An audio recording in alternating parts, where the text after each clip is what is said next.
கர்த்தரும் இரட்சகருமாகிய இயேசு கிறிஸ்துவின் நாமத்தினாலே ஜூம் மீட்டிங்களை கூடி வந்திருக்கிற அனைவருக்கும் வாழ்த்துதலை தெரிவித்துக் கொள்கிறேன். இந்த நாளிலே கூட யோபு 42ஆம் அதிகாரத்தை நாம் தியானிக்க வந்திருக்கிறோம். கடைசி அதிகாரம். அதாவது யோபு 41 அதிகாரத்தை நாம் பார்த்து வந்திருக்கோம். 41 அதிகாரத்தில் நாம் பார்க்கும்போது அவருடைய பாடுகள், கஷ்டங்கள், பாரங்கள், கவலைகள் எல்லாம் அந்த 41 அதிகாரத்தில் நாம் பார்த்து வந்திருக்கோம். அவர் பட்ட பாடுகள், கவலைகள் எல்லாம். ஆனால் 42வது அதிகாரத்தை பார்க்கும்போது அவருக்கு ஒரு விடுதலை இருந்தது. அநேகருக்கு நம்முடைய வாழ்க்கையில கூட அநேக பாடுகள், கஷ்டங்கள், பாரங்கள் எல்லாம் இருந்திருக்கும். ஆனால் ஒரு நேரம் வரும்போது கர்த்தர் அந்த நேரத்தை நமக்கு நன்மையாக மாற்றி முடிப்பார்.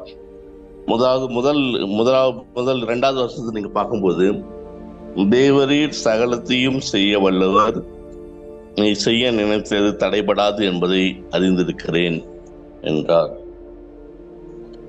நம்முடைய கர்த்தர் சகலத்தையும் செய்ய வல்லவர், எல்லாவற்றையும் செய்ய வல்லவர் என்று இங்கு கூறப்பட்டுள்ளது. நீங்கள் எரேமியா 32:27 நீங்க பார்க்கும்போது எரேமியாவுக்கு சொல்லுவார். எரேமியா 32:27, மாம்சத்தோடும் மாம்ச தேகம் உள்ள யாவருக்கும் நான் கர்த்தர், என்னால் ஆகாத காரியம் ஒன்றும் இல்லை அப்படின்னு ஆண்டவர் சொல்லுவார். நான் மாம்ச தேகம் உள்ள யாவருக்கும் கர்த்தர், என்னால் ஆகாத காரியம் ஒன்று உண்டோ அப்படின்னு சொல்லுவார். அதே மாதிரி நீங்கள் ஆதியாகமம் 18:12 பார்க்கும்போது, கர்த்தரால் ஆகாத காரியம் ஒன்றும் இல்லை. நம்முடைய ஆண்டவர் சகலத்தையும் செய்ய வல்லவர், சகலத்தையும் அதன் காரியத்தை நேர்த்தியாய் செய்த வல்லவர். 2வது வருஷம் நீங்க மறுபடியும் பார்த்தீங்கன்னா 2வது வருஷம் என்ன போட்டிருக்குன்னா, நீ நினைத்தது தடைபடாது, நீ நினைத்தது தடைபடாது என்பதை அறிந்திருக்கிறோம். நம்முடைய வாழ்க்கையில் அநேக நேரத்துல சில காரியங்கள் தடைபடும். நாம் நினைக்கிறது ஒண்ணு, நடக்கிறது ஒண்ணு, அப்படி நடக்கும். ஆனா இங்க யோபு சொல்றாரு, தேவரீர் சகலத்தையும் செய்ய வல்லவர், நினைத்தது தடைபடாது. ஏன்னா அவர் கர்த்தர் நல்லவர் என்பதை ருசித்திருக்கிறார் அவர் வாழ்க்கையில. இந்த 41 அதிகாரத்தை நீங்க பார்க்கும்போது அவருக்கு தெரியும், அவரால் கர்த்தரால் எல்லாம் முடியும், ஆண்டவர் நினைத்தது ஒன்றும் தடைபடாது.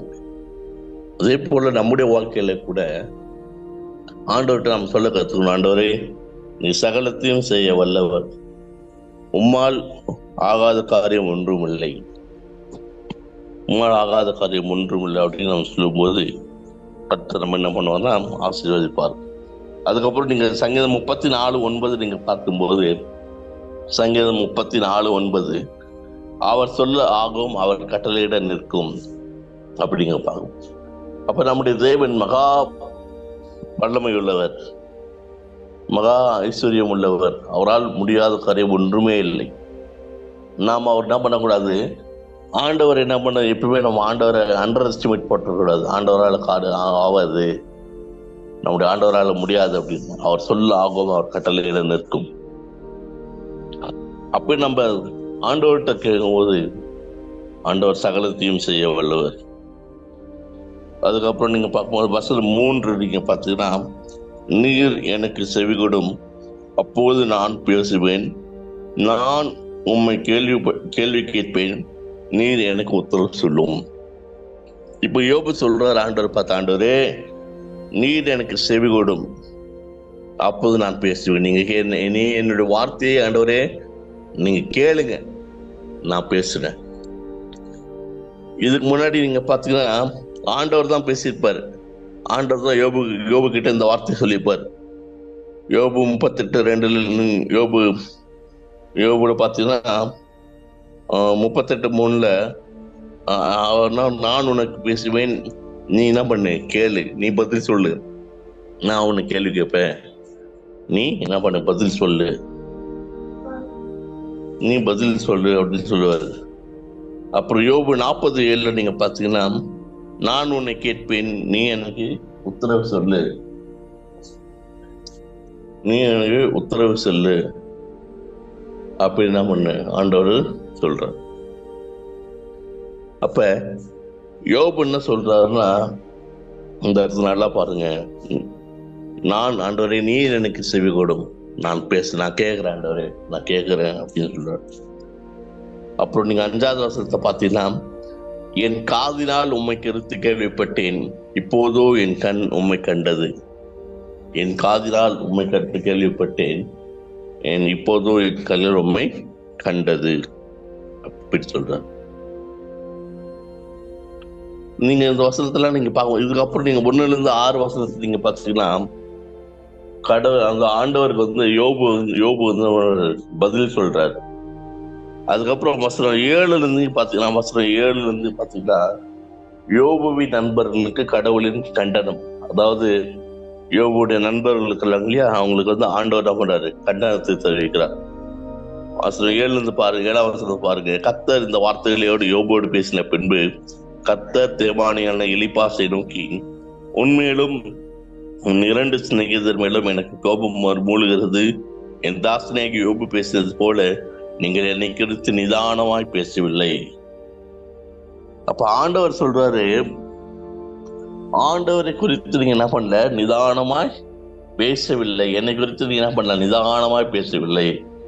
உன்னுடைய மேலும் உன்னுடைய நண்பர்கள் மேல என்ன பண்ண எனக்கு கோபம் இருக்கு அப்படி ஆண்டவர் என்ன பண்றாரு சொல்றாரு.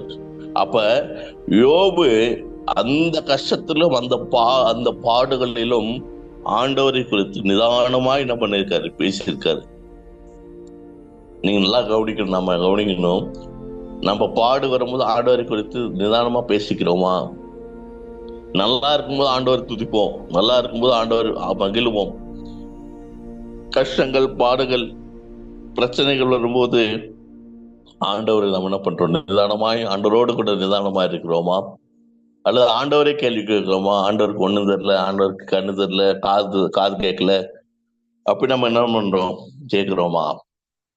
ஆண்டவர் சொல்ற யோபு பத்தி சொல்ல, நீங்க என்ன பண்ணல, யோபு போல என்ன பண்ணல, நீங்கள் நிதானமாய் பேசவில்லை. நம்மளோட வார்த்தையில கூட, நம்மளோட பேச்சுல கூட நிதானம் இருக்கணும், நிதானமா பேசணும். எதை குறித்து பேசுறோம் அப்படின்னு என்ன பண்ணோம், யோசித்து பேசணும், நிதானமாய் காணப்படும். அதுக்கப்புறம் நீங்க பாத்தீங்கன்னா ஆண்டவர் சொல்றாரு, நீங்கள் காணிக்கை செலுத்தி என்ன பண்ணுங்க, நீங்க பேசின பேச்சுக்கு நீங்க இதுவரைக்கும் செஞ்ச காரியத்துக்குள்ள என்ன பண்ணு, மனஸ்தாபப்பட்டு மன்னிப்பு கேளுங்க அப்படின்னு சொல்லி என்ன பண்ணு, காணிக்கை கேட்டு சொல்றாரு. 8வது வசனம் பாத்தீங்கன்னா, அதனால் நீங்கள் 7 காளைகளையும் 7 ஆட்டுக்கடாக்களையும் தெரிந்து கொண்டு என் தாசனாகி யோவினிடத்துல போய் உங்களுக்காக சர்வாங்க தகனங்களை எடுங்கள். என் தாசனாகி யோவும் உங்களுக்காக வேண்டுதல் செய்வான். நான் அவன் முகத்தை பார்த்து உங்களை உங்கள் புத்தியினத்துக்கு தக்கதாக நடத்தாது இருப்பேன்.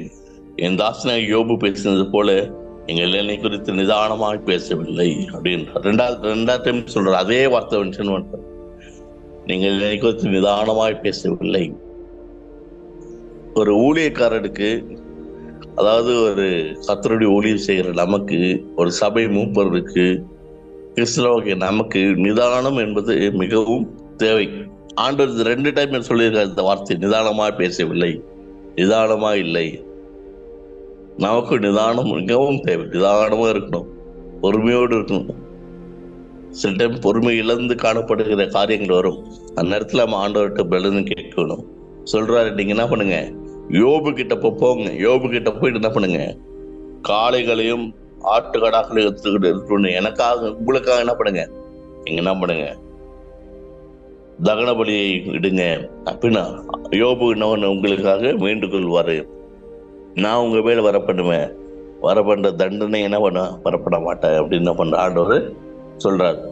அதுக்கப்புறம் 8வது கருத்தை பார்த்தீங்கன்னா 9வது வசனம், அப்போது தேமானியான எலிப்பாசும் சூகியான பில்தாதும் நாகமாத்தியனான சோப்பாரும் போய் கர்த்தர் தங்களுக்கு சொன்னபடியே செய்தார்கள். அப்போது கர்த்தர் யோபுவின் முகத்தை பார்த்தார். ஆண்டவர் சொன்ன உடனே கீழ்ப்படுறாங்க. ஏன்னா ஆண்டவர் இதுவரைக்கும் அமைதியா இருந்தாரு, இவங்க பேசுற பேச்செல்லாம் கேட்டுட்டே இருந்தாரு, நிதானமா பேசவே இல்லைன்னு. இவங்க இஷ்டத்துக்கு பேசுனாங்க. நீ யோபு குறித்து பேசிப்பாங்க, ஆண்டவர் குறித்து பேசினாங்க, எல்லாம் பேசிட்டு ஆண்டவர் சொல்றாரு, நீங்க ஒழுங்குமுறையாக என்ன பண்ணுங்க, போய் மன்னிப்பு கேளுங்க, மன்னிப்பு கேட்டு பலியிடுங்க சொன்ன உடனே சொன்ன உடனே என்ன பண்றாங்க, 3 பேரும் செய்யறாங்க. செய்யும் போது கர்த்தர் யோபுவின் முகத்தை பார்த்தார்.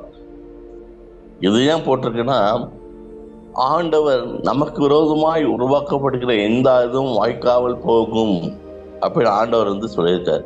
அப்ப நமக்கு விரோதமா பேசின யாவரும் நமக்கு என்ன பண்ணாங்க, அவங்க படிக்கும் போது கர்த்தர் நம்முடைய முகத்தை பார்ப்பார். அங்க யோபுவின் முகத்தை பார்த்தார். என் பிள்ளை சந்தோஷமா இருக்கிறானா அப்படின்னு என்ன பண்றாரு பார்த்தார். பார்த்த உடனே அதுக்கப்புறம் நீங்க பார்த்து யோபு, அதுக்கப்புறம் தான் ஆண்டவர் என்ன பண்றாரு, யோபு என்ன பண்றாரு, தன் சிநேகிதருக்காக வேண்டுதல் செய்த போது கர்த்தர் அவன் சிறையிருப்பை மாற்றினார். யோபுக்கு முன் இருந்த எல்லாவற்றையும் பார்க்கிலும் இரட்டத்தனையாய் கர்த்தர் அவனுக்கு தந்தருளினார். இது ஒரு முக்கியமான வசனம். யோபு தன் சிநேகிதருக்காக வேண்டுதல் செய்த போது கர்த்தர் அவன் சிறையிருப்பை மாற்றினார். நல்லா கவனிக்கணும். தமிழ்ல ஒரு பழமொழி இருக்கு, ஊரார் பிள்ளையை ஊட்டி வளர்த்தா தான் புள்ள தானா வளரும் அப்படின்னு. அதே போலதான் மற்றவங்களுக்காக நம்ம ஷோ பண்ணும் போது நம்முடைய பிள்ளைகள், நம்முடைய வீட்டில் இருக்கிற காரியங்கள் ஆண்டவர் ஆட்டோமேட்டிக்கா என்ன பண்ணுவாரு, செய்வார். அது யாரா இருந்தாலும் சரி, ஊழியக்காரங்க மட்டும் இல்லை, விசுவாசிகளாலும் சரி, மூப்பர்களாக இருந்தாலும் சரி, வாலிபர்களாக இருந்தாலும் சரி, நம்ம செபிக்கும் போது நம்ம எப்பவுமே ஆண்டவர்கிட்ட போய் மளிகை கடையில் லிஸ்ட் கொடுக்குற மாதிரி நம்ம ஆண்டவர்கிட்ட போய் கொடுக்கக்கூடாது. ஆண்டவர் எனக்கு இது தாங்க அது தாங்க அப்படின்னு கேட்கக்கூடாது. மற்றவர்களுக்காக ஜெபிக்க கற்றுக்கொள்ளணும். மற்றவர்களாக நம்ம ஜெபிக்கும் போதுதான் கர்த்தர் நம்முடைய சிறையிருப்பை மாற்றுவார். நிறைய டைம் நமக்கே பாடுகள் நிறைய இருக்கும், நமக்கே பிரச்சனை நிறைய இருக்கும், நமக்கே வீட்டுல கடன் தொல்லை நிறைய இருக்கும். யார் நம்மை பார்ப்பாங்க, யார் நம்ம ஆறுதல் சொல்லுவாங்க அப்படின்னு நம்ம ரொம்ப கஷ்டப்படுவோம். ஆண்டவர்கிட்ட நம்ம கேட்போம். ஆண்டவர் சொல்றாரு, நீங்க மற்றவர்களுக்காக நம்ம ஜெபம் பண்ணும் போது ஆண்டவர் நமக்காக என்ன பண்ணுவாரு, நம்முடைய பாடுகள், நம்முடைய கவலைகள், நம்ம கண்ணீர்கள் எல்லாவற்றுக்கும் என்ன பண்ணுவாரு, மாற்றி போடுவார். அதான் இது முக்கியமா சொல்லணும். அதாவது நம்ம கர்த்தர் யோபு தன்னுடைய சிநேகிதருக்காக ஜெபம் பண்ணும்போது கர்த்தர் அவனுடைய சிறையிருப்பை மாற்றினார். ரைட். அடுத்து நீங்க பார்த்தீங்கன்னா, யோபுக்கு முன் இருந்த எல்லாவற்றையும் பார்க்கிலும் இரட்டத்தனையாய் கர்த்தர் அவனுக்கு தந்தருளினார். அப்ப 2 ஆசீர்வாதம்.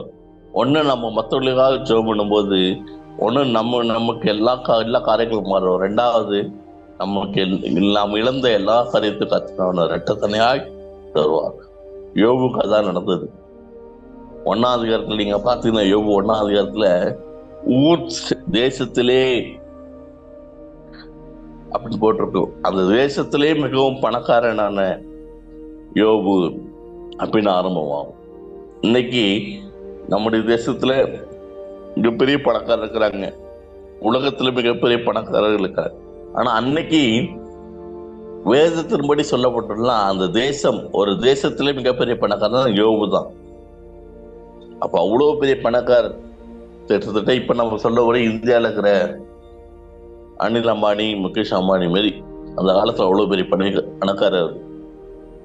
பைபிள்ல நல்லா படிச்சுன்னா, நெய்யினால் என் பாதங்களை கழுவினேன் அப்படின்னு போட்டிருக்கும் வசனம்.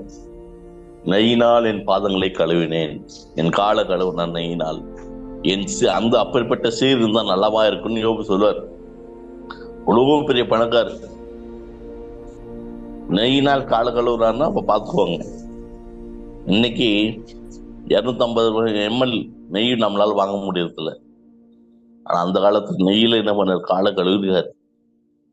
அப்ப அவ்வளவு பெரிய பணக்காரு தான் இருந்த எல்லாவற்றையும் இழந்து, தன்னுடைய சொத்துக்களை இழந்து, தன்னை உடம்புல வர எல்லா பாடுகள், கவலைகள், கண்ணீர்கள், கொப்பளங்கள், தன்னுடைய மனைவி கூட சொல்லிட்டான், நீ என்ன பண்ண, உயிரோட அதை போய் சாவு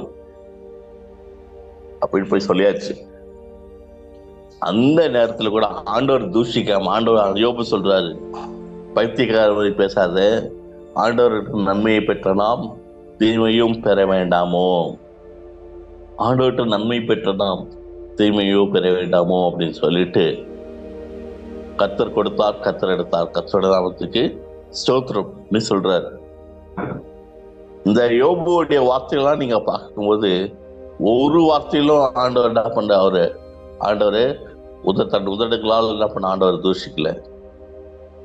நம்முடைய வார்த்தையில கூட நாம் இப்படிதான் நம்ம வாழ்க்கையில வாழணும். ஆண்டவர் கொடுப்பார் சில காரியங்களால ஆண்டவர் நம்ம விட்டு எடுக்கும் போது நாம் துக்கப்படுவோம், கொலைப்படுவோம். அது கர்த்தர் நம்ம விட்டு எடுக்கிறாருன்னா நன்மைக்காக தான் இருக்கும். ஏன்னா அவர் சகலத்தையும் செய்ய வல்லவர். 2வது பார்த்தோம் இல்லையா, தேவரே சகலத்தையும் செய்ய வல்லவர், நீ செய்ய நினைத்து தடைபடாது. அப்ப ஆண்டவர் நமக்கு செய்யும் போது செய்கிற காரியங்கள் எல்லாம் நன்மையாக தான் இருக்கும். அதுக்கப்புறம் நீங்க பார்க்கும்போது 11வது வசனம், அப்போது அவனுடைய எல்லா சகோதரரும் சகோதரிகளும் முன் அவனுக்கு அறிமுகமான அனைவரும் அவனிடத்துல வந்து அவன் வீட்டிலே அவனோடு போதனம் பண்ணி கர்த்தர் அவன் மேல் வரப்பண்ணின சகல தீய நிமித்தம் அவனுக்காக அங்கலாய்த்து அவனுக்கு ஆறுதல் சொல்லி அவரவர் ஒவ்வொரு தங்க காசையும் அவரவர் ஒவ்வொரு பொன் ஆபரணத்தையும் அவனுக்கு கொடுத்தார்கள்.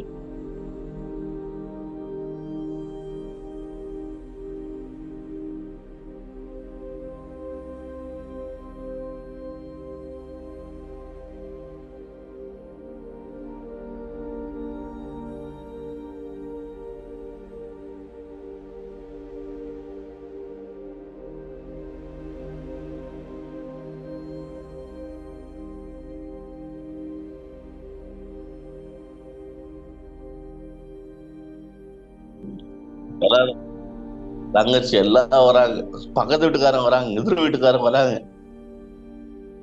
எல்லாரும் வந்து அவர் வீட்டுல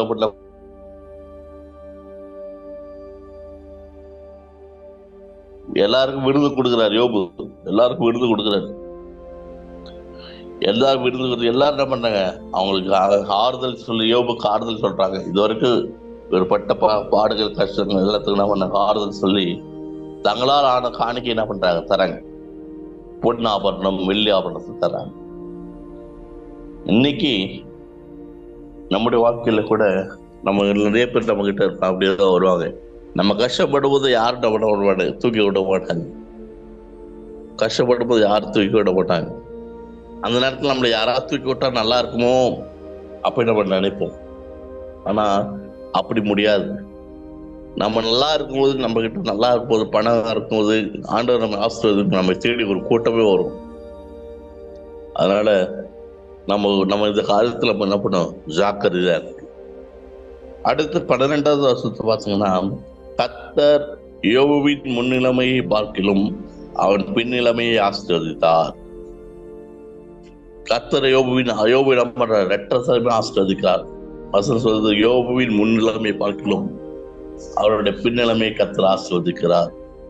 என்ன ஆசீர்வாதம் பார்த்தீங்கன்னா, 16,000 ஆடுகளும் 6,000 ஒட்டங்களும் 1000 பேர்களும் 1000 கழுதைகளும் அவனுக்கு உண்டாயின. எல்லாம் டபுளா கர்த்தர் ஆசீர்வதிக்கிறார். எல்லாம் ரெட்டத்தாலே என்ன பண்றாரு, கர்த்தர் ஆசீர்வதிக்கிறார். இதுக்கு முன்னாடி கர்த்தர் ஆசீர்வதிக்கிறார், இப்ப ஆசீர்வதிக்கிறார். யோபுவின் முன்னிலைமை பார்க்கலும் யோபுவின் பின்னிலைமை கர்த்தர் நம்ம ரெட்டமனைகளாய் கர்த்தர் ஆசீர்வதிக்கிறார். நம்முடைய வாழ்க்கையில கூட அநேக பாடுகள் பிரச்சனைகள் வரும்போது நாம் கவலைப்படக்கூடாது. அந்த பாடுகள் உள்ள நம்ம நடக்கும்போது, அந்த பிரச்சனைகள் எல்லாவற்றையும் கடந்து வரும்போது கர்த்தர் நம்ம என்ன ஆசீர்வதிப்பார். அதுக்கப்புறம் பார்த்தீங்கன்னா 13வது வருஷம் 7 குமாரரும் 3 குமார்த்திகளும் அவனுக்கு பிறந்தார்கள். மூத்த மகளுக்கு எமிமாள் என்றும், 2ஆம் மகளுக்கு கெத்தியால் என்றும், 3ஆம் மகளுக்கு கெரேனாப்பு என்று பெயரிட்டாள். தேசத்திலே எங்கும் யோபுவின் குமார்த்திகளே போல சௌந்தரியான பெண்கள் காணப்படவில்லை. அவர்கள் தகப்பன் அவர்கள் சகோதரியின் நடுவிலே அவர்களுக்கு சுதந்திரம் கொடுத்தான். இந்த இடத்துல நான் பார்க்கும்போது யோபுவுக்கு மறுபடியும் 7 குமாரர்கள் பிறக்கிறாங்க. 7 குமாரர்கள், 3 குமாரத்திகள், மறுபடியும் 10 பிள்ளைகள்.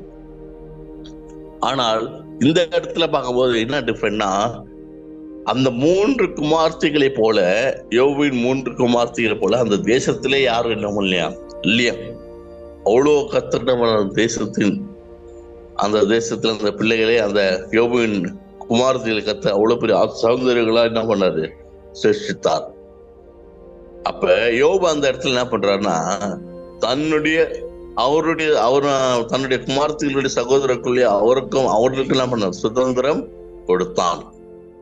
அப்ப என்னன்னா எல்லாருக்கும் இந்த காலத்துல நம்ம சொல்றோம் இல்லையா, பையனுக்கு பெரிய பங்கு, பொண்ணுக்கு சின்ன பங்கு அப்படின்னு. அந்த காலத்துல ஈக்குவலா என்ன பண்ணிருக்காரு, ஷேர் பண்ணிருக்காரு சொத்து சுதந்திரத்தை அங்க போட்டிருப்பாங்க பாருங்க. அவர்கள் தகப்பன் அவர்கள் சகோதரிகள் நடுவிலே அவருக்கு சுதந்திரம் கொடுத்தான். அடுத்து 16 இதற்கு பின்பு யோபு 140 வருஷம் உயிரோடு இருந்து 4 தலைமுறையாக தன் பிள்ளைகளையும் தன் பிள்ளைகளுடைய பிள்ளையையும் கண்டான். யோபு நெடுநாளா இருந்து பூரண வயதுள்ளவனாய் மரித்தான். யோபு வாழ்க்கையில பார்க்கும்போது மிகப்பெரிய ஆசீர்வாதம். அவன் பட்ட பாடுக்கு கர்த்தர் என்ன பண்றாரு, ஆசீர்வாதத்தை தருகிறார். கடைசி 2 வருஷத்தை பார்த்தீங்கன்னா யோபு என்ன பண்ண, அதற்கு பின்பு 4 தலைமுறையை தன்னுடைய பிள்ளைகளுடைய பிள்ளைகளையும் பார்க்கிறாரு. பிள்ளைகளை பார்த்துட்டு யோபு நெடுநாள் இருந்து பூரண வயதுள்ளவனாய் மரித்தான். இதுதான் ஒரு ஆண்டவருடைய ஆசீர்வாதம், பூரண வயதுள்ளவனாய் மரிக்கிறது. நீங்க ஆதியாகமம் 25:8 பார்க்கும்போது, ஆதியாகமம் 25:8 நீங்க பார்க்கும்போது ஆபிரகாம் பூரண வயதுள்ளவனாய் மரித்தான் அப்படின்னு போட்டிருப்போம். இன்னைக்கு மரணம் நமக்கு எப்போ வருதுன்னு தெரியாது. அந்த காலத்துல ஏதோ ஒரு குறிப்பிட்ட வயது, ஒரு 50 வயசு ஆயிடுச்சுன்னா, ஒரு 50-60 வயசு ஆயிடுச்சுன்னா செத்துருவாங்க. வயசாயிடுச்சு எப்ப இருக்குன்னு சொல்ல முடியாது. இப்ப பிறக்கிற குழந்தை கூட எப்ப யாருக்கு என்ன எதுன்னு தெரியாது. 30ல சாவு, 70ல சாவு, 40ல சாவு. அது ஆண்டோடைய ஆசீர்வாதம் கிடையாது. இங்க பைபிள் என்ன போட்டிருக்குன்னா, யோபு நெடுநாளாய் பூரண வயதுள்ளவனாய் மரித்தான். இது ஒரு ஆசீர்வாதமான மரணம். இது ஆண்டவர் யோபு கத்து ஆசீர்வதித்தார். அதனாலதான் அவர் 4 தலைமுறை பிள்ளைகளையும் பார்க்கிறார். இதை கேட்டுக்கொண்டிருக்கிற அன்பான சகோதர சகோதரிகளே, இந்த யோபு 1ஆம் அதிகாரம் முதல் 42ஆம் அதிகாரத்துக்கு நாம் பார்த்து வந்தோம். நம்ம இந்த அதிகாரத்தில் நம்ம யோபுவின் புத்தகத்தில் நம்ம பார்க்கிற காரியங்கள் முக்கியமான தலைப்பு, யோபு அவருக்கு வந்த பாடுகளிலும் கர்த்தரை மறுதலிக்கவில்லை 1. 2வது அவரை குறித்து தூஷணம் பேசவில்லை 2. 3வது பொறுமையாய் காத்திருந்தார். 4வது அவருடைய எல்லா பொறுமைக்கும் கர்த்தர் நம்ம ஆசீர்வாதத்தை கொடுத்தார். இழந்து போனதை கர்த்தர் மறுபடியும் கொடுத்தார். அதே போல நம்முடைய வாழ்க்கையில வருகிற பாடுகள், பிரச்சனைகள் எல்லாவற்றிலும் நம் ஆண்டவரை தூஷிக்காமல் பொறுமையோடு இருந்து நிதானமாய் பேசணும். அதுக்கப்புறம் இல்லாம நம்ம ஆண்டவருடைய ஆசீர்வாதத்துக்கான வெயிட் பண்ணும்போது ஆண்டவர் நமக்கு சரியான நேரத்தில் கர்த்தரை ஆசீர்வதிப்பார். கடைசி வசனத்தில் பார்க்கும்போது பூரண வயதுள்ளவனாய் மரித்தார். நாமும் கூட கர்த்தருக்குள் நம்ம நிற்கும் போது நாமும் பூரண வயதுள்ளாய் கர்த்தரிடத்தில் நாம் சேர்வோம். கர்த்தர் நம்மை ஆசீர்வதிப்பாராக. நாம் ஜெபிக்கலாம். அன்பின் ஆண்டவரே, நல்ல வேலை காய் ஸ்தோத்திரம். ஆசீர்வதிக்கப்பட்ட இந்த காலை வேலைக்கு நன்றி. இந்த ஜூம் ஆன்லைன் டிவோஷனிலே ஆண்டவரே பங்கு பெற்றிருக்கிற ஒவ்வொருவரையும் கர்த்தர் பெருமையாக கர்த்தர் ஆசீர்வதியேன். நாளில் கூட யோபுவின் கடைசி அதிகாரத்தில் நாங்கள் தியானிக்க உதவி செய்த தயவு காய் ஸ்தோத்திரம்.